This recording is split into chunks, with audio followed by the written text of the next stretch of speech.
Време траењето на користењето на правото на социјална парична помош не е поврзано со правото на еднократна парична помош.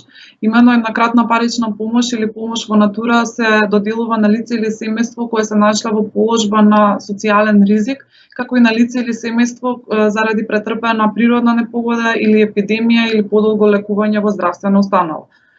Под помош во натура во смисла на Законот за социјална заштита се подразбира обезбедување на облека, исхрана и други средства за кои што Центарот за социјални работи ќе утврди дека се неопходни за минималната екзистенција на граѓанинот и семејството.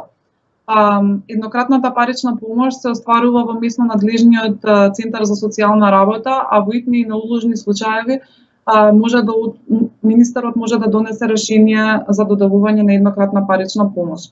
Во Законот за социјална заштита не постојат законски утврдени рокови за користење на ова право, но вообичаено истото се користи во периодот кога е настанат социјалниот ризик на лицето или семејството и по поднесување на потребната документација со барањето.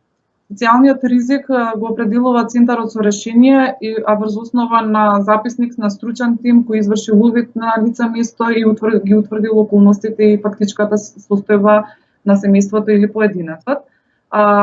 Центарот за еднократна парична помош е должен да донесе решение во рок од 60 дена од денот на поднесувањето на барањето со целокупната документација.